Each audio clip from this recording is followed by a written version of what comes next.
সুপ্রভাত সবাইকে। আজ একটা কচুরলতি চিংড়ি মাছের রেসিপি তোমাদের সাথে শেয়ার করছি। দেখে বলো সবাই কেমন লাগছে।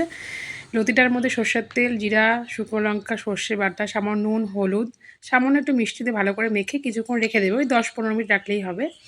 রেখে একটু রেখে দিলে কি স্ট্যান্ডিং টাইম দিতে হয়, যাতে মশলাটা কচুরলতির মধ্যে ভালো মতো ঢুকে যায়। কড়াইতে রিফাইন্ড হোক, সর্ষের তেল হোক, যে যেরকম তেল খাও সেরকম দেবে। তেলটা ভালো করে গরম করবে। গরমটা হয়ে যাওয়ার পরে ওখানে একটু সামান্য রাঁধুনি ফোড়ন দেবে। রাঁধুনিটা ফোড়ন দিলে রাঁধুনিটা যখন পুড়ে আসবে, সেন্ট ছাড়বে, তখন লতির মিশ্রণটা কড়াইতে দিয়ে দেবে। দেওয়া হয়ে গেল। এবার কিছুটা তো জল দিতে হবে সিদ্ধর জন্য, তো ওই মশলা ধোয়া থালাটা ধুয়েই ওখানে একটু জলটা দিয়ে দেবে। দিয়ে মানে ভালো করে ঢেকে দেবে। ঢেকে গ্যাসটা কমিয়ে দেবে। কিছুক্ষণ পর দেবে লতি থেকে জল শুকিয়ে গেলে তেল বেরিয়ে আসছে, মানে ভাজা ভাজা মতো হবে আর কি, লাল লাল হয়ে যাবে।